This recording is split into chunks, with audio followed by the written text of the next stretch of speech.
Hello everyone! Good day! I am Syra and I am your official tour guide for today who will give you 7,107 reasons to smile. Makati City. Makati City faces the city of Mandaluyong. It is bound by the Pasig River on the north, by the municipality of Pateros on the east, by Manila on the northwest, and by Pasay City on the south. The Pasig River flows around the northern and eastern borders of the city, which is known as the commercial and financial center of the country. Along Ayala Avenue, Makati is a city of skyscraper. Just across are the posh villages of Forbes Park and Dasmariñas alongside Fort Santiago. The place is a center not only for economy but also for tourist attraction. From art museums and parks to memorial center, the city is paved with awe-inspiring tourist spots. These are always visited by the foreigners and local travelers. Here are some tourist attractions in Makati City. Ayala Museum. This captivating museum features 4 floors of curated exhibits on Filipino culture, art, and history. The 60 dioramas on display explain effectively the history of a courageous nation. The collection of pre-Hispanic gold jewelry and objects is another highlight with some exquisite pieces on display. The Ayala Museum is by far one of the most interesting things to do in Makati. Washington Sisip Park. The Washington Sisip Park is a green oasis near the Greenbelt Mall in Legazpi Village. The park boasts of many tropical trees and exotic plants. The park also has cozy nooks like gazebos, benches, etc., where you can take a few moments of peace from the hustle-bustle of the city. One of the most serene places to visit in Makati, this park is definitely a must-go.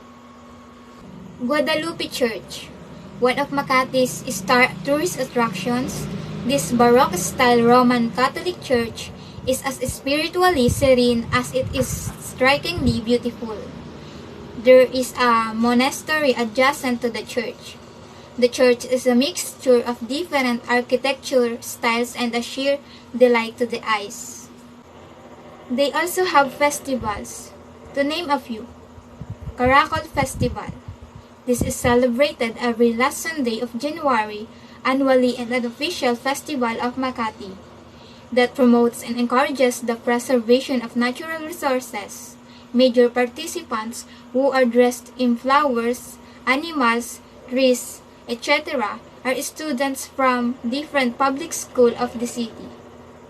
Flores de Mayo.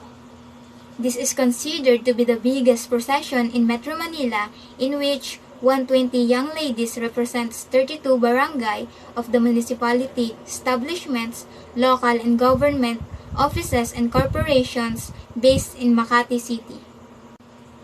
Likhang Kamay.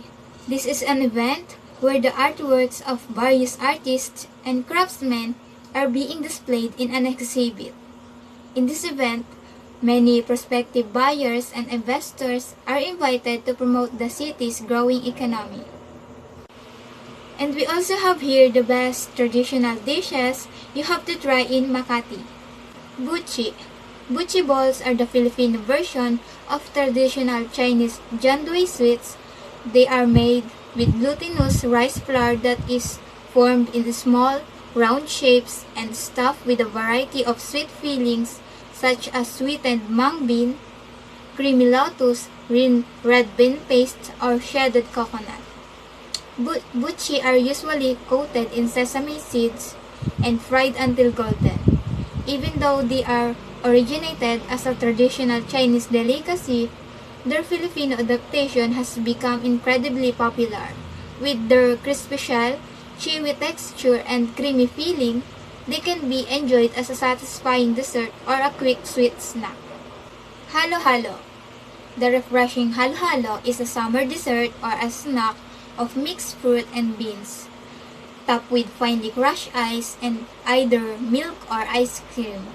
Some of the most common halo-halo ingredients include bananas, jackfruit, coconut, sweet potatoes, red mung bean, chickpeas, sugar palm fruit, purple yam jam, leche flan, and in recent times, even sweet corn or corn crisp.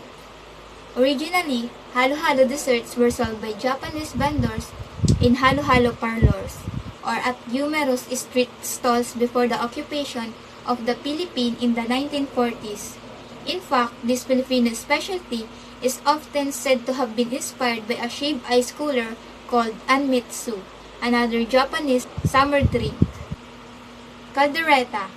Caldereta is a Filipino meat stew that is traditionally served with a side of white rice. Although any kind of meat can be used in the stew, beef and goat are the preferred options.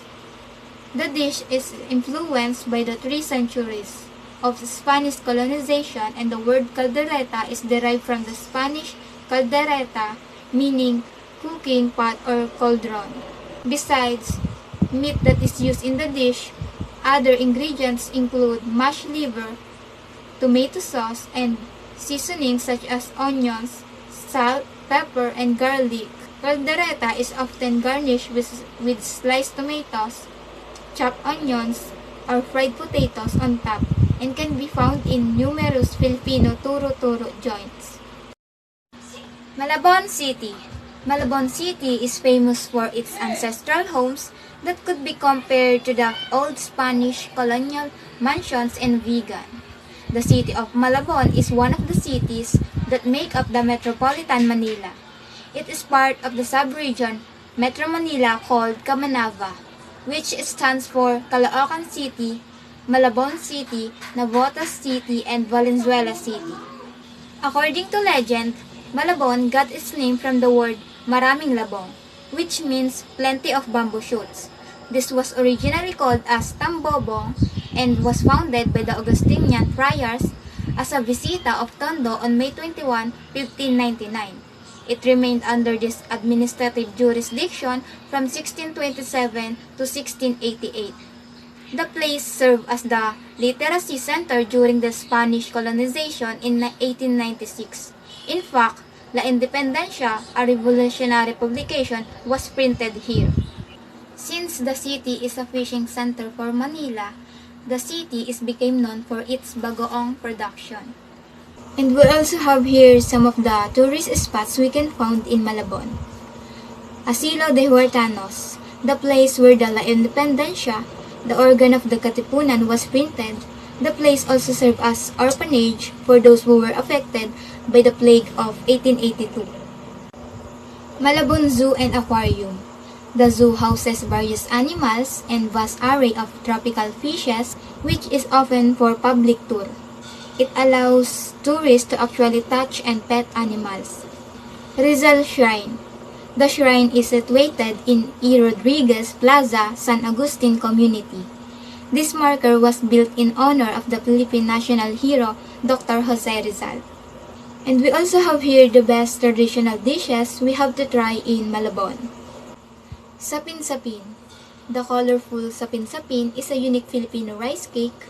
It is made with a simple batter of rice and coconut milk, and usually consists of 3 separate layers which are tinted and flavored with different colors and aromas. The most popular combination consists of a yellow bottom layer infused with jackfruit, the plain white middle layer, and the vibrant purple top blended with sweet yams. After it is steamed and before serving, the cake is usually garnished with toasted coconut flakes or latik coconut cards. Pansit Malabon. Pansit Malabon belongs to a broad group of traditional Filipino stir-fried noodle dishes. It is prepared with thick rice noodles doused in a flavorful shrimp-infused sauce and usually incorporates various seafood ingredients such as shrimps, squids, or mussels. The dish is often served topped with hard-boiled eggs, pork cracklings, sliced cabbage, and fish flakes. As the name suggests, it stems from the coastal region of Malabon, famous for its abundance of fresh seafood ingredients like other pancit varieties. This local favorite is also traditionally served on special occasions. Pancit. Pancit is a staple Filipino dish found at numerous feasts and celebrations, consisting of stir-fried noodles with meat and vegetables such as chicken, pork, shrimp, celery, carrots, onions, garlic, and cabbage. The dish has Chinese origins, and the name of the dish is derived from the Hokkien phrase "bian ai sit," meaning something convenient cooked fast. Over time, pancit evolved and became a signature Filipino dish, so today there are numerous variations of pancits, such as pancit canton and pancit bihon. Egg noodles are used for pancit canton, while thin, translucent rice noodles are used for pancit bihon. And we also have here the festival in Malabon. Did you know Malabon is known for their pancit Malabon? So we have here the most famous festival called the Luglugan Pancit Malabon Festival. This was held every 10th of December to commemorate the religious celebration in honor of the patroness of Malabon, Our Lady of Immaculate Conception.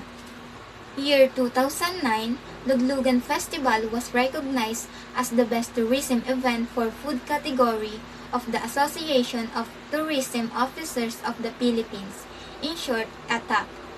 And of course, the highlight of the event is the giant pancit bilao measuring 15 feet in diameter, divided into 4 triangular trays with almost 90 kilos of noodles.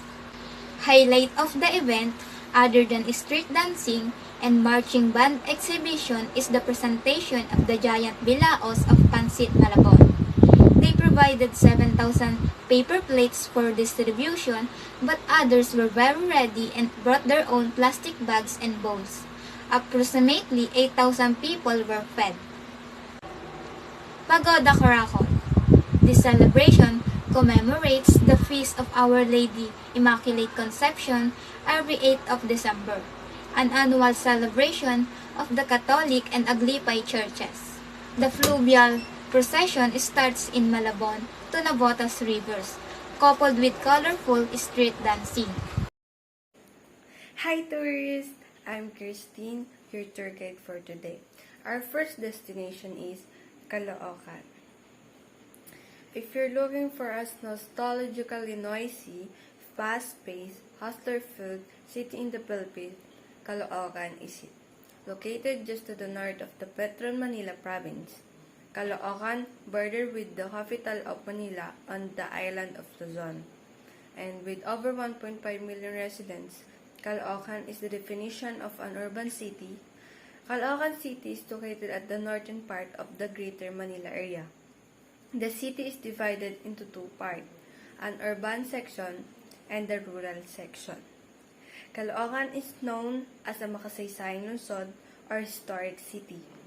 Their claim of being a historic city has a basis. This was the place of the Katipuneros, a secret militant society formed during the Spanish colonization in the country. So, let's explore the best thing to do in Caloocan. The first tourist attraction is Bonifacio Circle Monumento. Where it all began, the Philippine Revolution in 1933 started right here in Caloocan. The sculptures of Bonifacio Circle Monumento are the work of national artist Guillermo Tolentino, who is respected and revered in the Philippines not only as an artist but also as a progressive voice to be heard. The sculpture incorporates several Filipino soldiers fervently pointing swords toward their opposition and waving a flag in the air. It stands as a reminder that the Filipino people did not back down when their country was in needed. It is an emotional and thought-provoking piece that this city is widely proud of. And the second tourist attraction are La Mesa Watershed. The city limits of Caloocan bordered La Mesa Watershed, 2,659 hectares of protected wetland and Manila's main source of water. Visitors can come to take a tour of park paths where you see fishermen with their poles in the water hoping to catch dinner. There are 50 miles of park paths within the watershed waiting to be explored, some of which are easily tracked wearing a pair of flip-flops. Keep an eye out of exhausting wildlife with 4,400 acres of forest. The Mesa Watershed is a bird watcher heaven with a vast collection of colorful big bird, and even some endangered bird. A trip to Caloocan without visiting the watershed is not complete. So let's go and visit the La Mesa Watershed. The third is San Roque Cathedral. Visit the very first Catholic church is in Caloocan City. San Roque Cathedral has been blessed by Pope John Paul II, which is a huge deal in the Philippines. He apparently granted that the San Roque Cathedral to attain the level and dignity of the Cathedral Church. As you can imagine, this has made San Roque Cathedral the pride and joy of Caloocan. Sunday Mass here is grand with locals spilling into the few of hours of worship. You don't have to be Catholic to come and witness this principal practice in Philippine culture.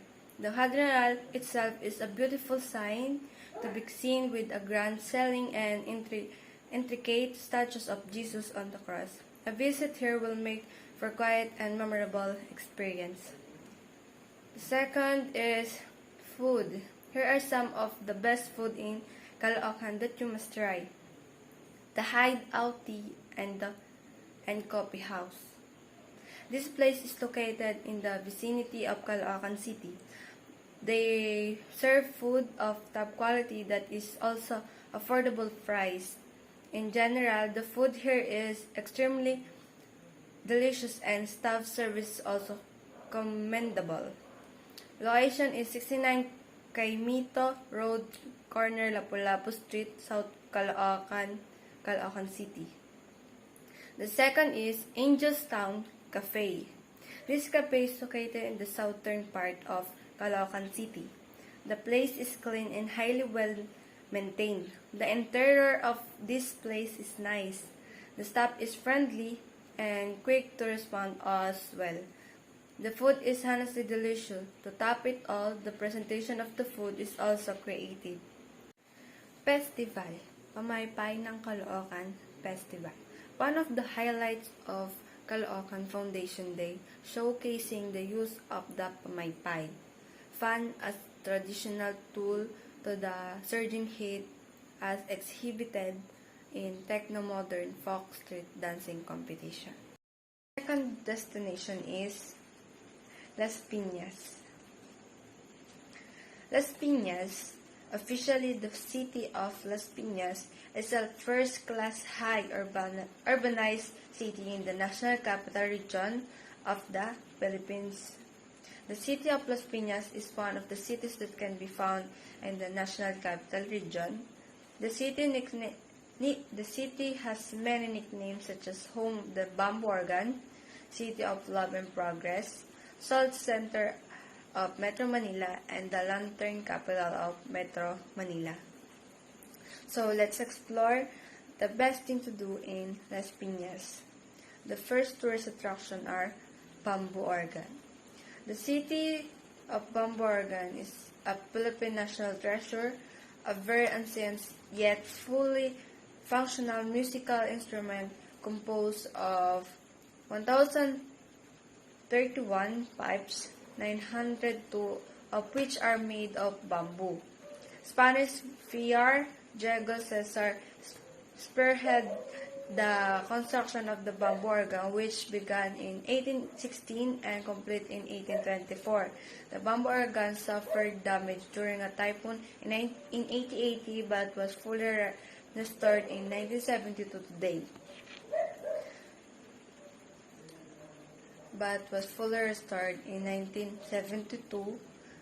Today, the bamboo organ is housed at St. Joseph Parish Church, a historic structure featuring Baroque architectural design and adobe stone.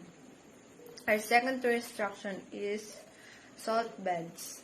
Las Piñas is not called salt center of Metro Manila for nothing. The city is not only famous for its lantern and bamboo organ, it's likewise famous for its salt beds. Salt making has been the core industry of Las Piñas for many years, but many of its salt beds were closed to make way to modern developments. Still, there are a few functional salt beds near the coast worth visiting. And the third tourist attraction are Nature Church. Nature Church, or Parish of Mary Immaculate Church, is a spiritual sanctuary in Las Piñas, nestled in an accident mango orchards, a well-preserved landscape up until the modern time. In addition to the astounding church architecture, there are school buildings, confessional and counseling halls, as well as a smaller chapel within the church ground. So here are some of the best food that in Caloocan that you must try. First, puto bumbong, bibingka, and tahong island. Festival. Las Piñas is also home to unique festivals such as International Bamboo Organ. Hello tourists! I am Andrea Marie C. Alcancia, your tour guide for today. For some trivias, did you all know tourists that City of Manila is the capital and chief city of the Philippines? Well, yes it does. Some of the tourist attractions in City of Manila are the Rizal Park, which sometimes referred as Luneta Park. The Quiapo Church, one of the oldest and most admired Catholic church in Manila. Intramuros, the oldest section of the city and characterized by its walled fortress. Manila Ocean Park, one of the most unique adventures in the city and one of the top things to do for families visiting the city. If you are looking for famous food here in Manila, we have halo-halo, bubupay, kinilaw, Max Fried Chicken, kare-kare, and many more. We also have different festivals here in Manila. The Feast of Black Nazarene, which celebrate twice a year in Quiapo. Sinulog Festival, which is inspired by the Ati-Atihan Festival. The Pahiyas Festival, celebrated on 15th of May in Lukban to honor San Isidro Labrador, the patron saint of farmers. So that's only for today. Enjoy staying here in Manila. Once again, I am Andrea Marie C. Alcancia, signing off. Hi tourists! I'm Alet and I am your tour guide for today. Our first destination is Marikina City. Marikina is located at the eastern side of Metro Manila. Marikina is rich in fertile soil, is suitable for farming, but now, Marikina is an urbanized area with numerous commercial centers. Here are some tourist attractions here in Marikina City. First tourist attraction is Chapel of Jesus de la Peña. This chapel was built by a Jewish and declared a national shrine by the National Historical Commission. Next is the House of Capitan Moy. This house is 200-year-old and it was owned by Don Laureano Guevara, popularly known as Capitan Moy. Capitan Moy is considered as the founder of footwear industry. Next is Marikina River Park. This park was established to revive the beauty of the Marikina River. Next is Our Lady of Abandoned Church. This church is more than 400-year-old that stands imposingly at the town center. The Shoe Museum. This museum showcases shoes that owned and used by famous personalities, including the First Lady Imelda Marcos. Marikina Sports Center. It is used to be the training ground for some of the best athletes in the country has ever produced. Riverbank Center. This is a 14-hectare area that has been declared by the city as its central business district. Here are some famous dishes in Marikina. Tinolang manok, leche flan, isaw, and tortang talong. Festival in Marikina. The festival here in Marikina is the Rehiyon Festival. It is celebrated every December 8 to give honor to the migrants from different regions in the country. Muntinlupa City. Muntinlupa City is located in the southwest part of metropolitan Manila. Here are some tourist attractions here in Muntinlupa City. The Alabang Town Center. This is a commercial center frequented by the residents of Ayala Alabang Village because it proximately to the residential area. The Phil and Best Festival Mall. This is the largest mall in the country, even in Asia, in terms of lot of area. Just like a metropolis, it has an indoor theme park. The New Bilibid Prison. There are several tourist attractions found within the New Bilibid Prison. The Jamboree Lake, the smallest lake in the Philippines, the Japanese Shrine, burial site of Japanese soldier who died in the World War II. Manuela Metropolis. This is one of the largest malls in the country, and this has an indoor theme park and resort. Festival in Muntinlupa City. Dinagsa Festival. Held annually on the weekend before Ash Wednesday.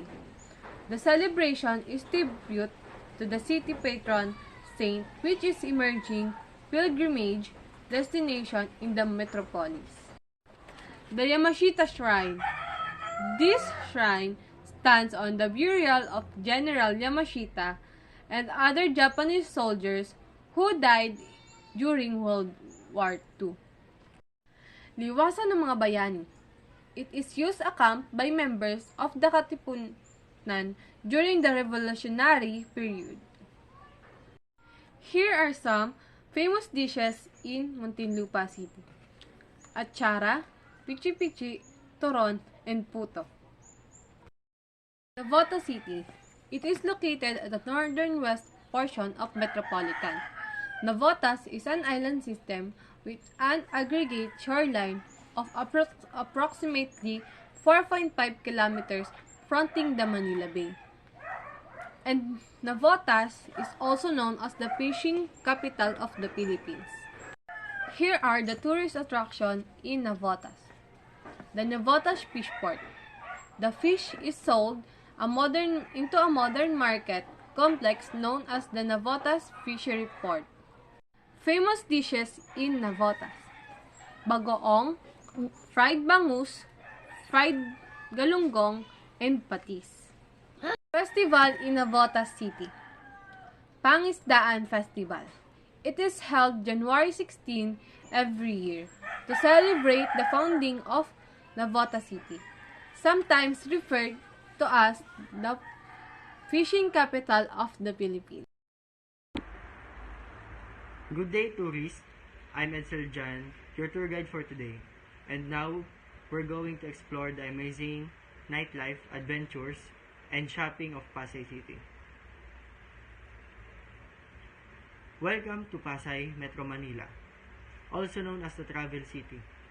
It is one of the most populated cities in Metro Manila, filled with busy markets, karaoke bars, shopping malls, and world-class art galleries. Located 6 kilometers from Manila and close to Makati, Taguig, and Parañaque. One of the liveliest cities in Metro Manila is Pasay. It is a great entertainment place as some of the Philippines' biggest malls and parks are here. Pasay's modern take on city living has made it a recognized center for recreation and culture, giving the tourists the best Pasay tourist spots. Before we proceed to our destination, did you know that Pasay got its name from a princess named Dayang-Dayang Pasay? She was a princess of Namayan Kingdom that existed around 1175. She owned the lands now, comprising the territories of Kuli-Kuli, Pasay, and Baclaran. For our first destination, we will be heading at Quiapo Church, located at expansion and recognition as minor basilica. Jose Abriol appointed Zaragoza and engineer Eduardo Santiago to expand the church in 1984 to accommodate more devotees. Our second destination is Mall of Asia, with 4 hectares of floor area and 8,000 parking space. SM Mall of Asia is no ordinary mall. Besides branded shops and restaurants, it offers host entertainment features for leisure and educational purposes. It had the first ever IMAX theater in Philippines.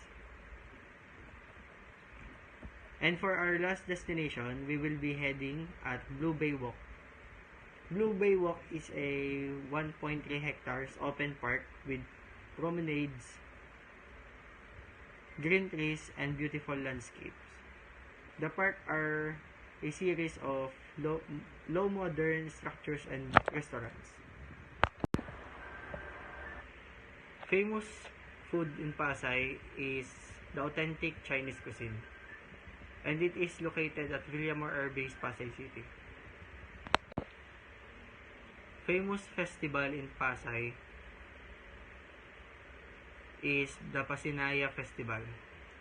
The Pasinaya Festival is the largest multi-arts festival, celebrates its 15th edition by expanding to 3 days of workshops, performances, exhibits, street events, and museum tours.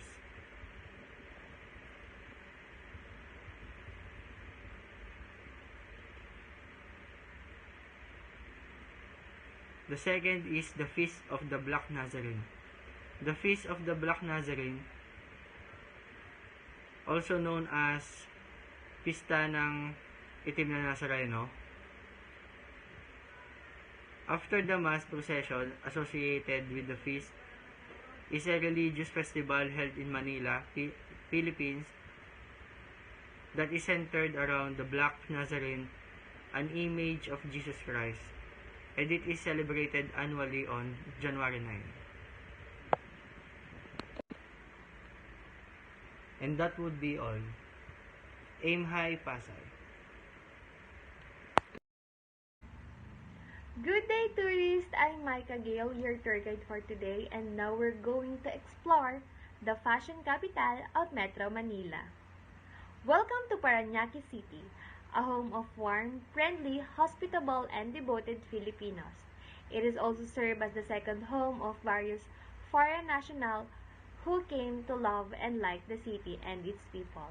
People from different places of the country also came to live in the city. Before we proceed to our destination, did you know that Palanyag was its original name, which means my beloved among other definition, for as far its residents are concerned, they're best described for their affection for their hometown. For our first destination, we will be heading at Dampa, a collection of stalls that sell fresh seafood such as crustacean, mollusks, shellfish, and much more. Even those from Metro Manila wouldn't hesitate to come here to purchase some fresh catch from the sea. Next, Baclaran Church, located in the northern area of the city of Parañaque, also known as the Shrine of Our Lady of Perpetual Help. This church has a quite number of visitors and has seating capacity of 3,000. In addition, it can accommodate of standing capacity about 9,000. The Cathedral Parish of St. Andrew, built in 1850, the oldest church in Parañaque and one of the oldest in the country. Before we proceed to our last destination, we will be heading at Soler Resort and Casino, located in Entertainment City, a massive complex along Bay City and Parañaque. And our last destination, City of Dreams, Manila, a luxury resort and casino located in Entertainment City. In addition to those attractions, Parañaque has some numerous restaurants serving various cuisine as well. Here a sample of what you'll find in the city. Mama Luz, serve home-style Italian food.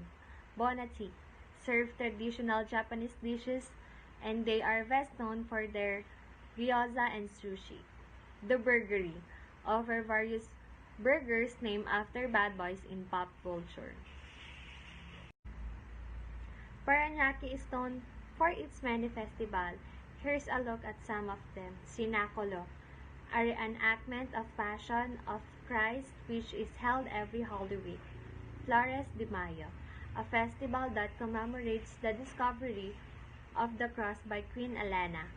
Sambalilo Hat Festival, held every February 13, the anniversary of Parañaque cityhood. And that would be all. Thank you. Life never stops. Mandaluyong.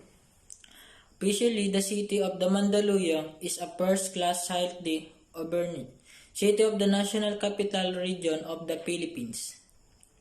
Mandaluyong, City of Pride to us, Tiger City of the Philippines. Metro Manila Hearts and the shopping mall, capital of the Philippines. It is a development that many of attraction are owned and managed by the most successful businessmen in the country. Tourist attraction. SM Mega Mall is a large shopping mall located in the Ortigas business center of the Metro Manila. It is the one largest SM supermall development and operated by SM Prime Holdings, the largest mall operator in the Philippines, owned by Henry. The mall has building interacted with a bridge. Shangri-La Plaza Mall. It is a upscale shopping mall situated in the Ortigas Center, a business commercial district of the Mandaluyong City.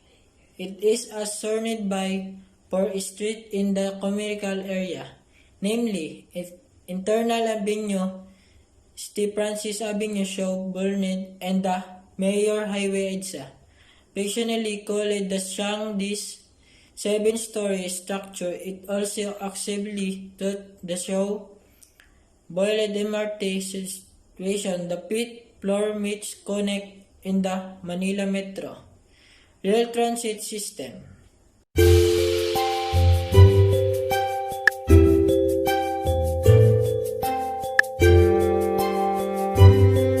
Abstraction may a religious precision which showcase various character from the Bible. It depicts that search for the Holy Cross by Queen Helena and Sir Samprin Constant.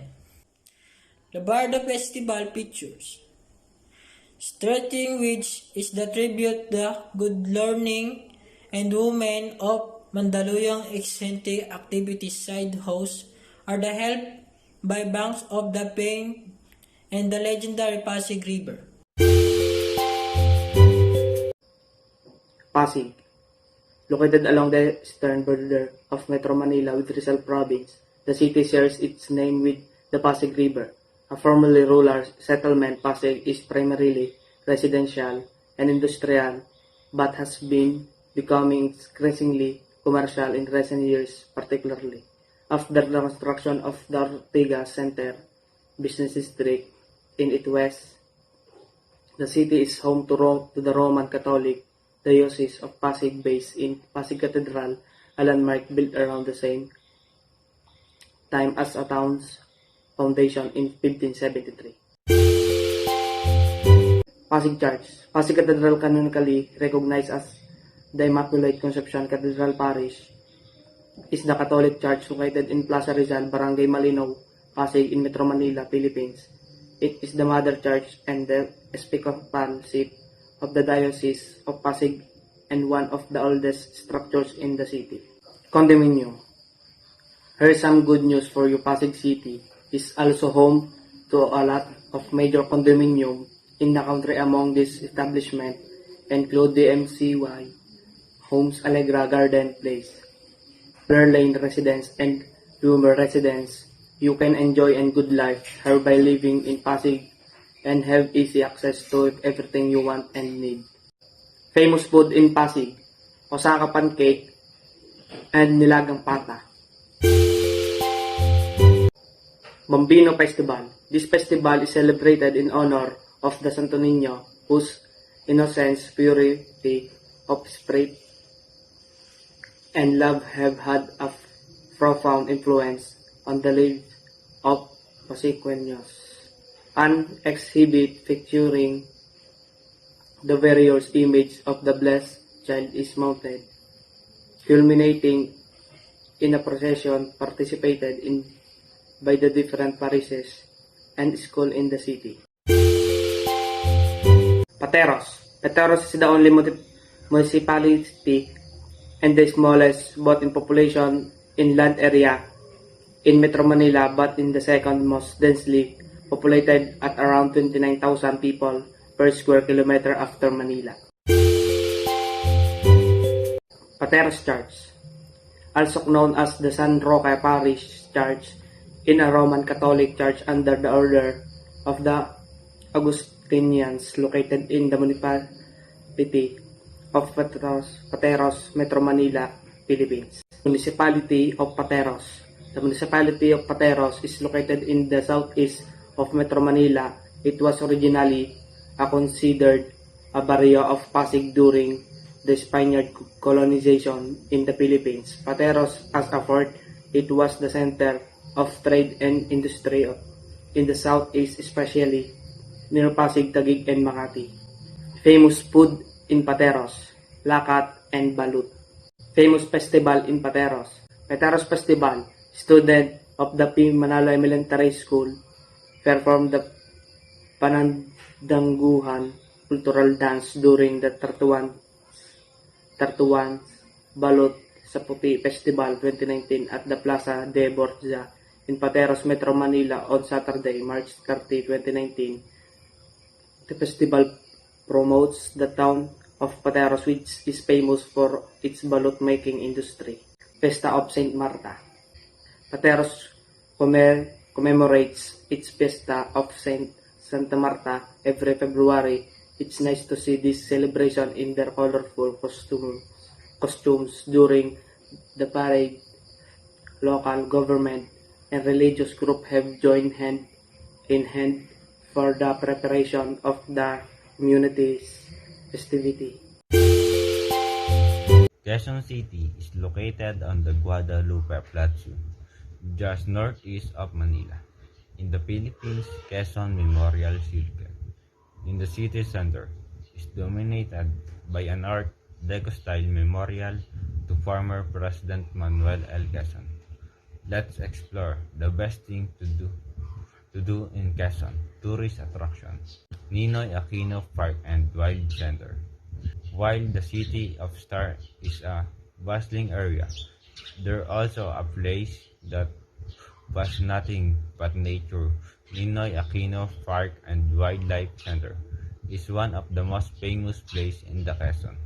Perfect for families, friends, and couples, in home to many animals and trees that will let you appreciate nature at its fine.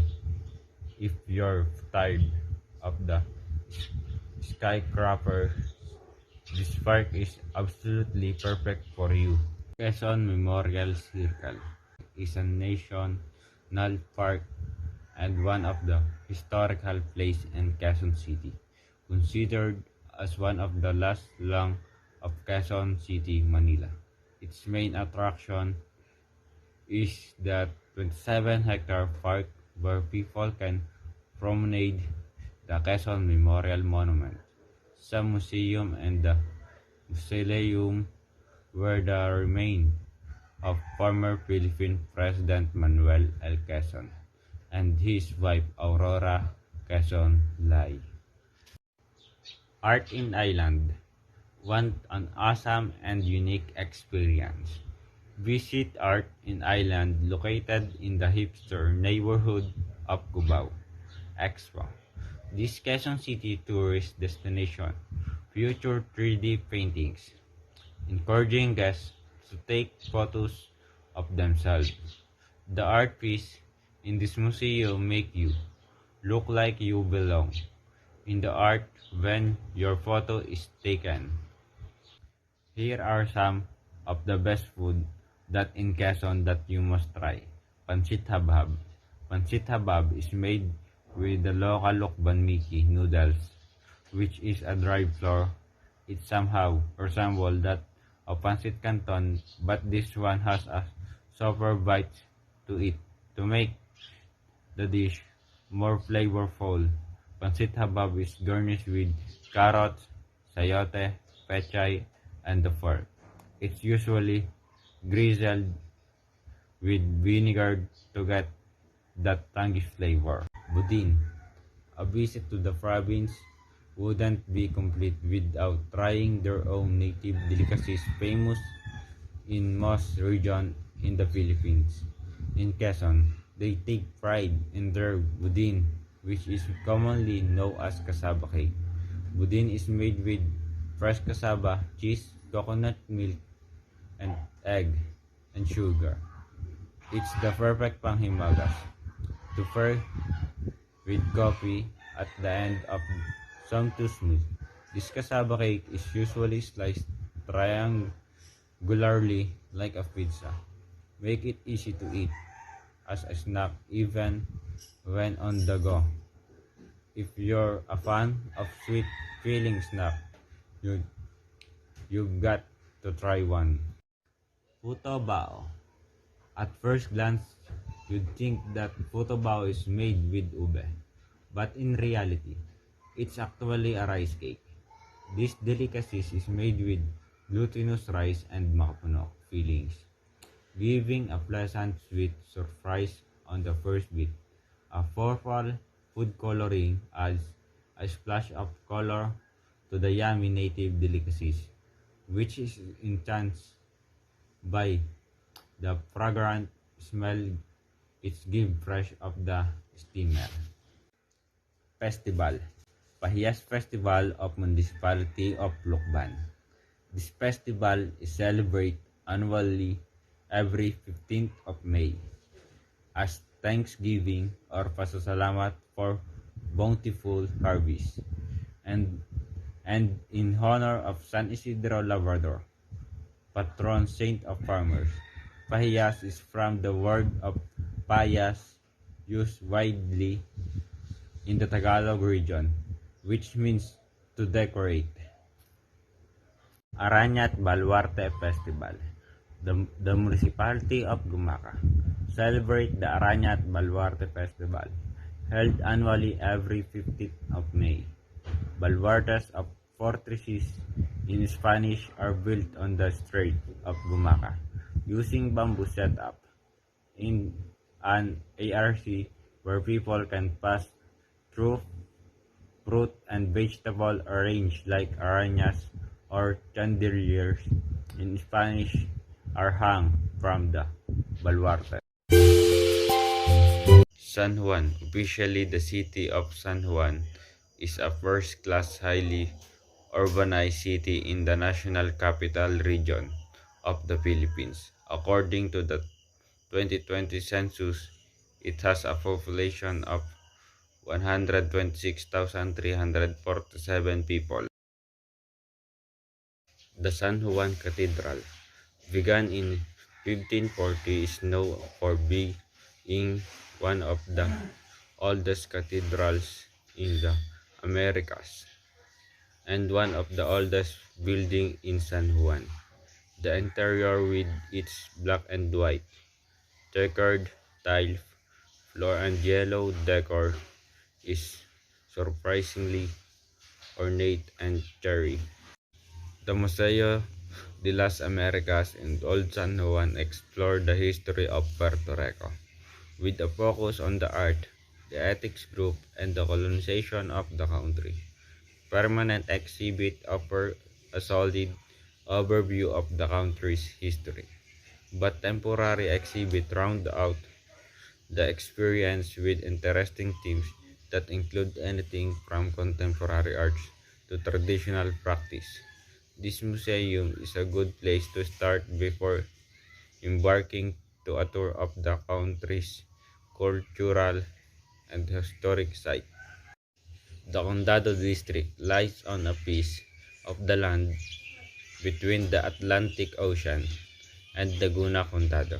The district was originally developed as San Juan's first tourist zone in the 1950s, creating a mini Miami Beach on the doorstep of the city. Mfongu, the first dish you need to try on your cruise to San Juan, is mofongo, often touted as the best Puerto Rican food. Whether it is or isn't is debatable, with so many tasty options to choose from. However, it's certainly the most famous. It's a mashed concoction of fried green plantain with garlic seasoning, filled with vegetable, shrimp, chicken, steak, or pork. Think of the favorite mashed potato, but also much better. Chicharrones de polo, which could be better than fried chicken. You make as fried chicken Puerto Rican style, often served with mopongo as a tasty side dish. These chicken legs are juicy on the inside and crispy on the outside, with seasoning of garlic, aswete, and oregano. Chilo frito. Trying the local seafood is a delight in any cruise destination by the sea. And San Juan offer chilo frito as the one delectable way to enjoy it. Is a simple dish of fried red snapper, often served whole to keep the fish juicy and tender, with fried green plantain on the side. Wata Wata Festival or Basaan Festival is the feast of Saint John the Baptist, patron saint of the San Juan Metro Manila, and of many other communities throughout the Philippines, held every 24th of June.